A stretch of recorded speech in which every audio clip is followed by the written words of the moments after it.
Doctor فرحت ہاشمی صاحبہ کے مستند بیانات سننے کے لیے ہمارے چینل قرآنک پلس کو سبسکرائب کریں۔ یہاں قرآن و حدیث کی روشنی میں حقیقی رہنمائی اور روحانی ترقی کے خزانے ملیں گے۔ ابھی جڑیں اور دین کو گہرائی سے سمجھیں۔ ہر سال کے شوال کے 6 روزے رکھنے کا ثواب عمر بھر کے روزے رکھنے کے برابر ہے۔ عن ابی ایوب الانصاری رضی اللہ عنہ ان رسول اللہ صلی اللہ علیہ وسلم قال من صام رمضان ثم اتبعه بست من شوال فكأنما صام الدهر رواہ مسلم و ابو داود والنسائی والترمذی وابن ماجہ۔ حضرت ابو ایوب انصاری رضی اللہ عنہ سے روایت ہے کہ رسول اللہ صلی اللہ علیہ وسلم نے فرمایا، جو شخص رمضان کے روزے رکھ کر ہر سال شوال میں بھی 6 روزے رکھے اسے عمر بھر کے روزوں کا ثواب ملتا ہے۔ اسے مسلم، ابو داؤد، نسائی، ترمذی اور ابن ماجہ نے روایت کیا ہے۔ اب انہوں نے نیچے کچھ کیلکولیشن کی ہے کہ 30 روزے اور 6 روزے کل 36 روزے یعنی 36 روزے بنتے ہیں۔ ہر روزے کا ثواب 10 کے برابر ہے، کیونکہ قرآن پاک میں آتا ہے من جاء بالحسنۃ فلہ 10 امثالھا، جو ایک نیکی لایا اس کے لیے 10 کا ثواب ہے۔ تو اس طرح اگر ہر سال کے رمضان کے بعد باقاعدگی سے شوال کے 6 روزے رکھے جائیں تو عمر بھر کے روزوں کا ثواب ہو جائے گا، یعنی سال کے پھر 360 دن بن جائیں گے۔ اور آپ کو یہ تو معلوم ہے کہ ہجری کیلنڈر میں سال شمسی کیلنڈر کے مقابلے میں 10 دن کم ہوتا ہے۔ باقاعدگی سے ایام 20 جو ہے روشن راتیں، چاند کی 13، 14 اور 15 تاریخ کے روزے رکھنے سے عمر بھر کے روزوں کا ثواب ملتا ہے۔ عن ابی قتادہ رضی اللہ عنہ قال قال رسول اللہ صلی اللہ علیہ وسلم 3 من كل شهر ورمضان الى رمضان فهذا صيام الدهر كله رواہ مسلم۔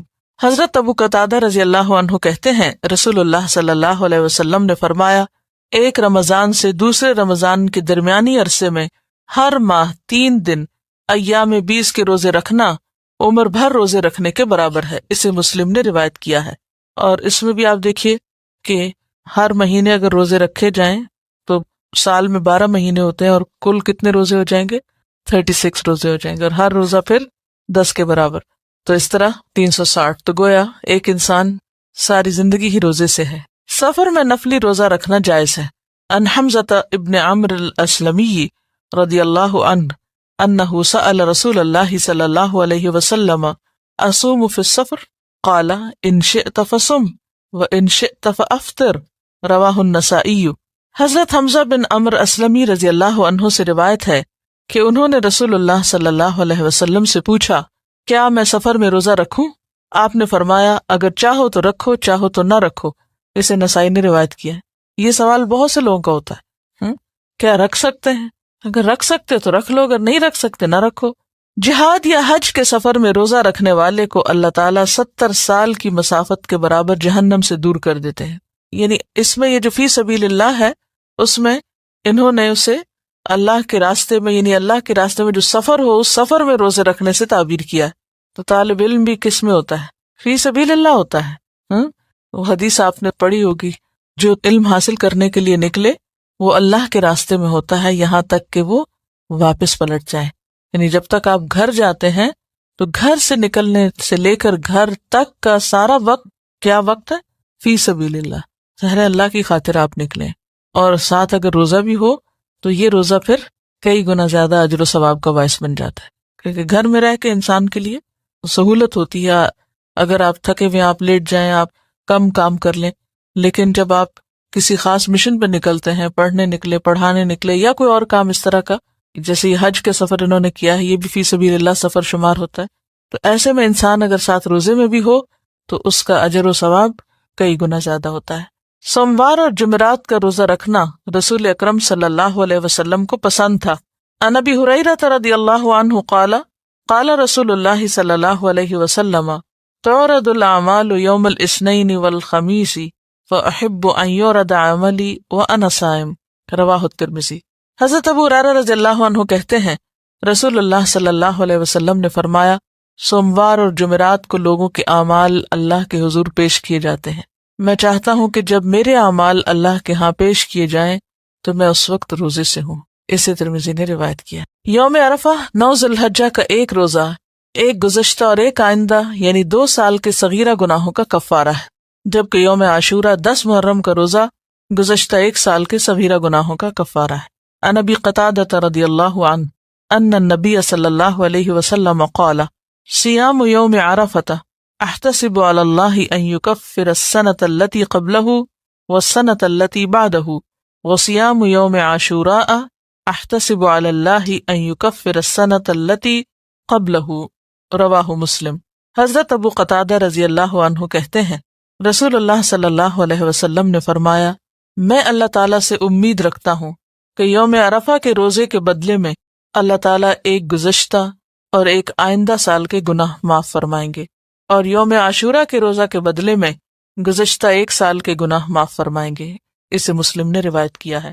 صرف 10 محرم کا روزہ رکھنا مکروہ ہے۔ رسول اکرم صلی اللہ علیہ وسلم شعبان کے مہینے میں باقی سب مہینوں سے زیادہ روزے رکھتے تھے۔ عن عائشہ رضی اللہ عنہا انہا قالت ما رأیت رسول اللہ صلی اللہ علیہ وسلم استکمل صیام شہر الا رمضان وما رأیتہ فی شہر اکثر منہ صیاما فی شعبان، متفق علیہ۔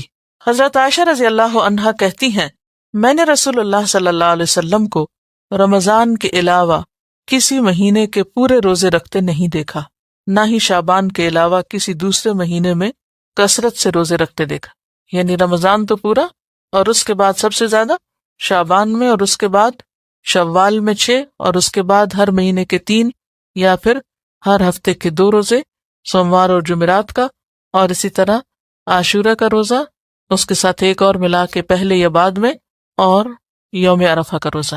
لیکن 15 شعبان کو خاص طور پر روزہ رکھنا یہ درست نہیں، اس کے بارے میں جو بھی احادیث ہیں وہ ضعیف ہیں۔ صحیح حدیث سے جو چیز ثابت ہے وہ یہ ہے کہ آپ سارے مہینے میں ہی یعنی کثرت سے روزے رکھتے تھے۔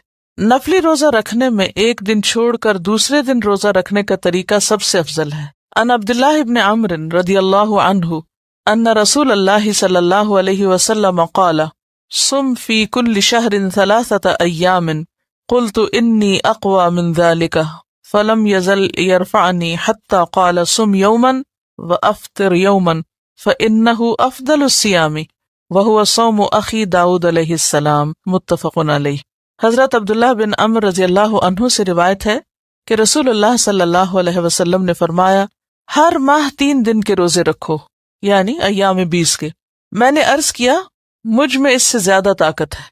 رسول اللہ صلی اللہ علیہ وسلم برابر مجھ سے روزے کم کراتے رہے، حتیٰ کہ آپ نے فرمایا 1 دن روزہ رکھو اور 1 دن چھوڑ دو، یہ افضل ترین روزے ہیں۔ میرے بھائی داؤد علیہ السلام کا یہی طریقہ تھا۔ اسے بخاری اور مسلم نے روایت کیا ہے۔ آپ نے داؤد علیہ السلام کو اپنا بھائی کس اعتبار سے کہا؟ نسب میں نہیں بلکہ دین میں اور نبوت میں۔ محرم کے مہینے میں روزہ رکھنے کی فضیلت۔ عن ابی ہریرہ رضی اللہ عنہ قال قال رسول اللہ صلی اللہ علیہ وسلم افضل الصیام بعد رمضان شہر اللہ المحرم وافضل الصلاة بعد الفریضۃ صلاة اللیل، رواہ مسلم۔ حضرت ابو ہریرہ رضی اللہ عنہ روایت کرتے ہیں رسول اللہ صلی اللہ علیہ وسلم نے فرمایا رمضان کے بعد سب سے افضل روزے محرم کے روزے ہیں جو اللہ کا مہینہ ہے، اور فرض نماز کے بعد سب سے افضل نماز تہجد کی نماز ہے جسے صلاۃ اللیل کہتے ہیں۔ اسے مسلم نے روایت کیا ہے۔ سوموار کے روزے کی فضیلت۔ عن ابی قتادہ رضی اللہ عنہ قال سئل رسول اللہ صلی اللہ علیہ وسلم عن صوم الاثنین فقال فیہ ولدت وفیہ انزل علی، رواہ مسلم۔ حضرت ابو قتادہ رضی اللہ عنہ کہتے ہیں رسول اللہ صلی اللہ علیہ وسلم سے سوموار کے روزے کے بارے میں سوال کیا گیا تو آپ نے فرمایا اس دن میں پیدا کیا گیا اور اسی دن مجھ پر قرآن نازل ہونا شروع ہوا۔ اسے مسلم نے روایت کیا ہے۔ ذی الحجہ کے پہلے 9 روزے رکھنا مستحب ہے۔ ذی الحج کے مہینے میں جو پہلے 9 دن ہے، کیونکہ 10ویں تاریخ کو تو عید ہوتی ہے، کیونکہ وہ دن بہت افضل ایام ہے، یعنی ان دنوں میں کوئی بھی نیک عمل کرنا بہت زیادہ اجر و ثواب کا باعث ہے۔ ہر ماہ کوئی سے 3 روزے رکھنا مستحب ہے۔ ہر ماہ کے پہلے سوموار اور پہلی دونوں جمعراتوں کے روزے رکھنا بھی آپ صلی اللہ علیہ وسلم کا معمول تھا۔ یعنی اس میں آپ دیکھیے کہ مختلف طرح کے آپ کے پاس آپشنز ہیں۔ عن بعض ازواج النبی صلی اللہ علیہ وسلم ان رسول اللہ صلی اللہ علیہ وسلم کان یصوم 9 من ذی الحجہ ویوم عاشورہ و3 ایام من کل شہر اول 2 من الشہر وخمیسین، رواہ النسائی۔ نبی اکرم صلی اللہ علیہ وسلم کی کسی زوجہ محترمہ سے روایت ہے کہ رسول اکرم صلی اللہ علیہ وسلم ذی الحجہ کے پہلے 9 روزے اور عاشورہ کا روزہ رکھتے، نیز ہر ماہ میں 3 روزے رکھا کرتے، ایک روزہ ہر ماہ کے پہلے سوموار کو اور ہر ماہ کی پہلی 2 جمعرات کو۔ تو اس سے پتہ چلتا ہے کہ یا تو 3 ایام 20 کے روزے رکھ سکتے ہیں، یا یہ ہے کہ آپ ہر ہجری مہینے کے دوسرے نہیں، ہجری مہینے کے پہلے سوموار اور پھر پہلے 2 جمعرات، اس طرح بھی 3 پورے کر سکتے ہیں۔ کیونکہ بعض اوقات ایسا ہوتا ہے نا کہ ان 3 دنوں میں آپ کو نماز نہیں پڑھنی، روزہ نہیں رکھنا، تو اس کے پھر آلٹرنیٹ کے طور پر یہ دوسرا طریقہ بھی اختیار کیا جا سکتا ہے۔ ویسے تو نفلی روزہ کبھی بھی آپ رکھ سکتے ہیں۔ نفلی روزے کی نیت دن میں زوال سے پہلے کسی وقت بھی کی جا سکتی، یعنی اگر آپ نے کچھ کھایا پیا نہیں صبح سے تو ظہر سے پہلے آپ اس کی نیت کر سکتے ہیں۔ نفلی روزے کی قضا واجب نہیں، اسی طرح آپ کسی بھی وقت اس کو کھول سکتے ہیں دن میں اگر وہ بھاری ہو رہا ہو پر، اور اس کی قضا بھی پھر بعد میں نہیں دینا ہوگی۔ نفلی عبادت میں اعتدال اور میانہ روی افضل ہے۔ صیام 40 مسلسل 40 روزوں کا چلہ سنت رسول صلی اللہ علیہ وسلم سے ثابت نہیں، یعنی بعض لوگ 40 دن کے روزے رکھتے ہیں تو اس کی کوئی حقیقت نہیں۔ زیادہ افضل عمل وہ ہوتا ہے جس میں ہمیں دلیل مل جائے اور جو نبی صلی اللہ علیہ وسلم کا طریقہ ہو۔ الصیام الممنوع والمکروہ، ممنوع اور مکروہ روزے۔ عید الفطر اور عید الاضحیٰ کے روزے رکھنا منع ہے۔ عن ابی عبید رضی اللہ عنہ قال شہدت العید مع عمر بن الخطاب رضی اللہ عنہ فقال هذان یومان نہى رسول اللہ صلی اللہ علیہ وسلم عن صیامہما یوم فطرکم من صیامکم والیوم الآخر تأکلون فیہ من نسککم، رواہ البخاری۔ حضرت ابو عبید رضی اللہ عنہ کہتے ہیں میں نے عمر بن خطاب کے ساتھ نماز عید ادا کی۔ حضرت عمر نے کہا ان 2 دنوں کے روزے رکھنے سے نبی اکرم صلی اللہ علیہ وسلم نے منع فرمایا ہے۔ پہلا دن جب تم اپنے روزے ختم کرو، دوسرا دن جب تم قربانی کا گوشت کھاتے ہو۔ اسے بخاری نے روایت کیا ہے۔ روزے ختم کرو سے مراد عید الفطر ہے اور قربانی کا گوشت عید الاضحیٰ میں کھایا جاتا ہے۔ صرف جمعہ کے دن کا روزہ رکھنا مکروہ ہے۔ اگر کوئی شخص اپنے معمول کے مطابق جمعہ کو روزہ رکھے تو جائز ہے۔ مثلاً اگر کوئی شخص ہر دوسرے یا تیسرے دن روزہ رکھنے کا عادی ہے اور کسی دن جمعہ کا روزہ آ جاتا ہے تو وہ جائز ہے، جیسے صوم داؤدی میں 1 دن چھوڑ کے 1 دن روزہ رکھتے ہیں تو اس صورت میں درست ہے، ورنہ خاص طور پر جمعے کی نیت کر کے کہ یہ بہت مبارک دن ہے، اس دن زیادہ ثواب ہوگا، ایسا کرنا درست نہیں، کیونکہ سنت سے اس کی دلیل نہیں۔ عن ابی ہریرہ عن النبی صلی اللہ علیہ وسلم قال لا تختصوا لیلۃ الجمعۃ بقیام من بین اللیالی ولا تخصوا یوم الجمعۃ بصیام من بین الایام الا ان یکون فی صوم یصومہ احدکم، رواہ مسلم۔ حضرت ابو ہریرہ رضی اللہ عنہ سے روایت ہے کہ نبی اکرم صلی اللہ علیہ وسلم نے فرمایا جمعہ کی رات، یعنی جمعہ اور جمعرات کی درمیانی رات جو تھی نا، جمعرات جب ختم ہوتی ہے اور اگلے دن جمعہ ہوتا ہے تو وہ رات بیچ کی، اس کو قیام اللیل کے لیے مقرر نہ کرو، فکس نہ کرو، اور نہ جمعہ کے دن کو روزے کے لیے مخصوص کرو۔ ہاں اگر کوئی شخص روزہ رکھنے کا عادی ہو اور اس میں جمعہ آ جائے تو پھر جائز ہے۔ اسے مسلم نے روایت کی، یعنی بالکل واضح حدیث ہے۔ ہمارے ہاں بعض لوگ شب جمعہ مناتے ہیں اور وہ اسی رات کو زیادہ عبادت کرتے ہیں، حالانکہ اس سے منع کیا گیا ہے کہ صرف اس رات کو مخصوص نہ کیا جائے۔ عن ابی ہریرہ رضی اللہ عنہ قال سمعت رسول اللہ صلی اللہ علیہ وسلم یقول لا یصوم احدکم یوم الجمعۃ الا یوما قبلہ او بعدہ، رواہ البخاری۔ حضرت ابو ہریرہ رضی اللہ عنہ کہتے ہیں کہ میں نے رسول اللہ صلی اللہ علیہ وسلم کو فرماتے ہوئے سنا ہے کوئی آدمی صرف جمعہ کا روزہ نہ رکھے، اگر رکھنا چاہے تو 1 دن پہلا یا پچھلا ساتھ ملا کر رکھے، یعنی جمعرات اور جمعے کا یا جمعے اور ہفتے کا رکھ سکتا ہے، ورنہ خالی جمعے کا نہ رکھے۔ اسے بخاری نے روایت کیا۔ اس کی کیا حکمت ہو سکتی ہے؟ اس سے کیوں منع کیا گیا ہے؟ کیا سمجھ میں آتا ہے آپ کو؟ جمعہ عید کا دن ہے، اور اصل میں بات یہ ہے کہ جو چیز اللہ اور اس کے رسول صلی اللہ علیہ وسلم نے مخصوص نہیں کی وہ ہمیں اپنی طرف سے، اپنی عقل سے، اپنے قیاس سے نیکی سمجھ کے مخصوص نہیں کرنی چاہیے، ٹھیک ہے نا؟ کیونکہ اگر کوئی چیز قیاس کے ذریعے عبادت بن سکتی تو پھر یہ جمعے کی رات کو ہماری تصور اور خیال میں ایک نیکی کی رات سمجھا جاتا ہے، تو یہ سوچ کے کہ اس دن کا ثواب زیادہ ہے کیونکہ جمعے کے دن کے کئی فضائل ہیں، لیکن اسی دن روزہ رکھنے سے منع کر دیا گیا. تو اصل حکم کیا ہے کہ ما آتاکم الرسول فخذوہ وما نہاکم عنہ فانتہوا، جو وہ دیتے ہیں تم کو لے لو، جس سے روکتے ہیں رک جاؤ. اصل معاملہ اطاعت کا معاملہ ہے کہ کون کتنا فرما بردار ہے. اور ویسے بھی آپ دیکھیے کہ دین میں بہت ساری چیزیں جنہیں اللہ اور اس کے رسول صلی اللہ علیہ وسلم نے مقرر نہیں کیا، وہ بندوں پہ مقرر کر دینا کیا ہے؟ بندوں کے ساتھ زیادتی، بندوں کے لیے زندگی دوبھر کرنا ہے. جیسے کہ یہ چیز اتنے 1000 دفعہ پڑھو، تو وہ کیا ہے بندوں کے لیے؟ مشکل، یعنی اللہ کا ذکر بھی ایک بوجھ بن گیا. تو اسی طرح کوئی بھی دن کسی کام کے لیے اس طرح مقرر کر دینا کہ اس میں پھر اس کام کی پابندی کی جائے، جبکہ اللہ اور اس کے رسول صلی اللہ علیہ وسلم نے پابندی نہیں کروائی، تو یہ بندوں کے لیے مشکلات پیدا کرنے کا سبب ہے اور اس سے پرہیز کرنا چاہیے. یعنی انسانوں کو کوئی حق نہیں کہ اب شریعت میں اضافے کریں. صوم وصال یعنی شام کے وقت روزہ افطار نہ کرنا اور کچھ کھائے پیے بغیر اگلا روزہ شروع کر دینا مکروہ ہے. اس کو صوم وصال، وصال کا مطلب ہوتا ہے جوڑنا، ملانا. عن ابی ہریرہ رضی اللہ عنہ قال نہى رسول اللہ صلی اللہ علیہ وسلم عن الوصال فی الصوم فقال له رجل من المسلمین انك تواصل یا رسول اللہ صلی اللہ علیہ وسلم قال وأيكم مثلی انی ابیت یطعمنی ربی ویسقینی متفق علیہ. حضرت ابو ہریرہ رضی اللہ عنہ کہتے ہیں رسول اللہ صلی اللہ علیہ وسلم نے صوم وصال سے منع فرمایا. تو ایک آدمی نے عرض کیا یا رسول اللہ صلی اللہ علیہ وسلم آپ تو صوم وصال رکھتے ہیں. آپ نے فرمایا تم میں مجھ جیسا کون ہے؟ میں رات کو سوتا ہوں تو مجھے میرا رب کھلاتا بھی ہے پلاتا بھی ہے. اسے بخاری اور مسلم نے روایت کیا. اب اس کھلانے پلانے سے مراد وہ بھی ہو سکتا ہے جیسے حضرت مریم کو یعنی معجزاتی طور پہ کھلایا پلایا جاتا تھا، اور اس سے مراد روحانی غذا بھی ہو سکتی کہ انسان اگر روحانی طور پر زیادہ مضبوط ہو تو اگر دنیاوی اعتبار سے کھانا پینا کم بھی ہو تو انسان کے اندر پھر بھی اسٹیمنا باقی ہوتا ہے. اب اس کا اصل معنی آپ نے خود نہیں بتایا، لہٰذا ان دونوں میں سے کوئی بھی ہو سکتا ہے. اور یہ جو کہا تم میں مجھ جیسا کون ہے تو اس مراد یہ کہ میں تو اللہ کا پیغمبر ہوں. آپ کی حیثیت تو مختلف ہے اس اعتبار سے، اور آپ کی طاقت اور آپ کی جو اسٹیمنا ہے وہ عام بندوں سے کہیں زیادہ تھا عبادت کا اور باقی کاموں کے لیے بھی. رمضان شروع ہونے سے پہلے استقبال کے طور پر روزے رکھنا منع ہے. اگر کوئی شخص اپنے گزشتہ معمول کے مطابق روزے رکھتا چلا آ رہا ہے اور وہ دن اتفاقاً رمضان سے 1 یا 2 روز پہلے آ گیا تو کوئی حرج نہیں.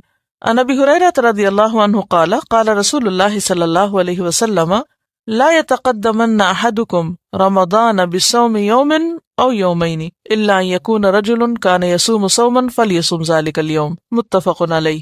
حضرت ابو ہریرہ رضی اللہ عنہ کہتے ہیں رسول اللہ صلی اللہ علیہ وسلم نے فرمایا رمضان سے 1 یا 2 دن پہلے کوئی آدمی روزہ نہ رکھے، البتہ وہ شخص جو اپنے معمول کے مطابق روزہ رکھتا آ رہا وہ رکھ سکتا ہے. اسی طرح شک کا روزہ رکھنا بھی منع ہے کہ کوئی شخص 1 دن پہلے صرف اس لیے روزہ رکھ لے کہ کیا پتا چاند کہیں نظر آ گیا ہو تو میرا کہیں روزہ رہ نہ جائے. یعنی یا تو چاند دیکھو یا پھر 30 دن مکمل کر لو اگر بادل وغیرہ ہوں. مسلسل روزے رکھنا بھی منع ہے.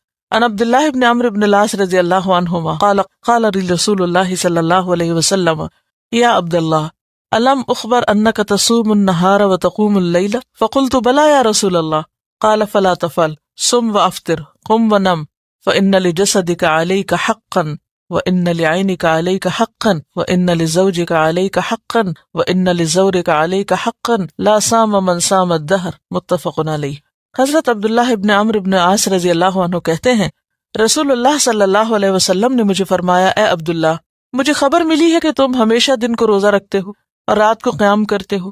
میں نے عرض کیا ہاں یا رسول اللہ صلی اللہ علیہ وسلم میں ایسا ہی کرتا ہوں. آپ صلی اللہ علیہ وسلم نے فرمایا ایسا مت کرو، روزہ رکھو بھی اور چھوڑ بھی دو، رات کو قیام بھی کرو اور آرام بھی کرو. تمہارے جسم کا تم پر حق ہے، تمہاری آنکھ کا تم پہ حق ہے یعنی سونا بھی چاہیے، تمہاری بیوی کا تم پر حق ہے، تمہارے مہمان کا تم پر حق ہے. جس نے مسلسل روزے رکھے اس کا کوئی روزہ نہیں، کیونکہ وہ پھر جسم ویسے ہی عادی ہو جاتا ہے بھوکا رہنے کا، تو وہ پھر بھوک کی جو ایک کیفیت ہوتی ہے یا تڑپ ہوتی ہے وہ محسوس بھی نہیں ہوتی، وہ روزہ نہیں بلکہ عادت ہو گئی، جسے بخاری اور مسلم نے روایت کیا. ایام تشریق یعنی 11، 12، 13 ذوالحجہ کے روزے رکھنا منع ہے.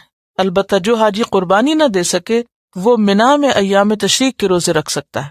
عن عائشہ بن عمر قال لم يرخص في ایام التشریق ان يصمن الا لمن لم يجد الهدي رواہ البخاری. حضرت عائشہ اور حضرت ابن عمر رضی اللہ عنہما سے روایت ہے کہ ایام تشریق میں کسی آدمی کو روزہ رکھنے کی اجازت نہیں دی گئی سوائے اس حاجی کے جو قربانی نہ دے سکے. یہاں اصل میں لمن لم یجد الہدیہ ہے، اس کا ترجمہ ہے کہ جو ہدی نہ پائے، یعنی جو قربانی نہ دے سکتا ہو، یہ مراد ہے. حاجی کو عرفات میں 9 ذی الحج یعنی یوم عرفہ کا روزہ رکھنا منع ہے. ان میمونۃ رضی اللہ عنہا ان الناس شکوا فی صیام النبی صلی اللہ علیہ وسلم یوم عرفۃ فارسلت الیہ بحلاب وهو واقف فی الموقف فشرب منه والناس ينظرون، متفق علیہ. حضرت میمونہ رضی اللہ عنہا سے روایت ہے کہ لوگوں نے عرفہ کے دن نبی اکرم صلی اللہ علیہ وسلم کے روزے میں شک کیا تو انہوں نے یعنی حضرت میمونہ نے آپ کے پاس دودھ بھیجا. آپ نے اس پیالے سے دودھ پیا. اس وقت آپ میدان عرفات کے موقف میں کھڑے تھے، لوگ آپ کو دیکھ رہے تھے. اسے بخاری اور مسلم نے روایت کیا.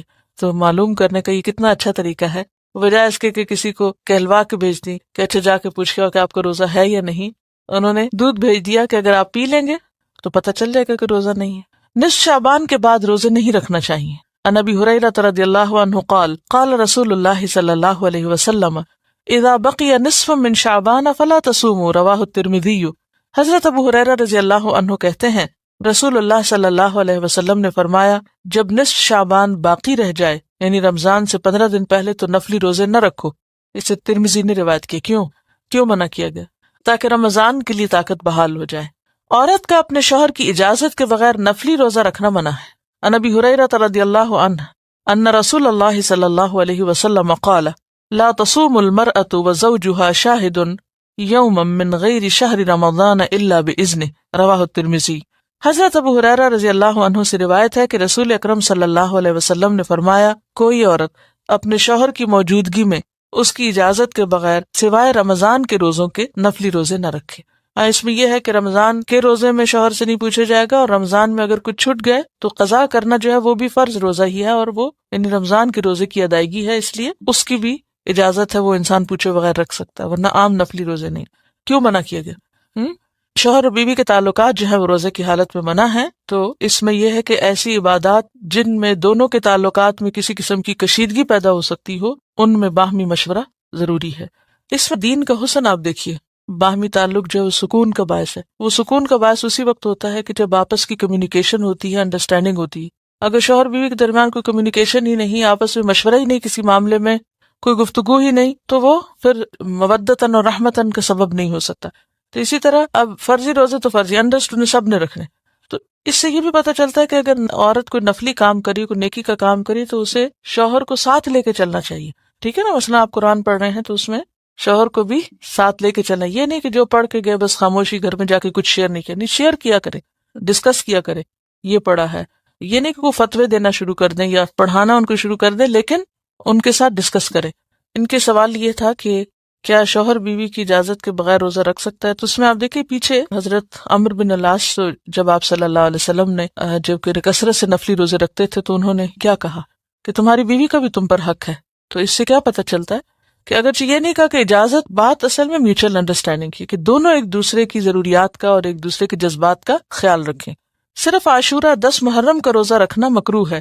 9 اور 10 محرم یا 10 اور 11 محرم 2 دن کے روزے رکھنے چاہیے. ان عبداللہ ابن عباس رضی اللہ عنہما یقول حین صام رسول اللہ صلی اللہ علیہ وسلم یوم عاشوراء وامر بصیامہ قالوا یا رسول اللہ صلی اللہ علیہ وسلم انہ یوم تعظمہ الیہود والنصارى فقال رسول اللہ صلی اللہ علیہ وسلم فاذا كان العام المقبل ان شاء اللہ صمنا اليوم التاسع قال فلم يأت العام المقبل حتى توفي رسول اللہ صلی اللہ علیہ وسلم، رواہ مسلم.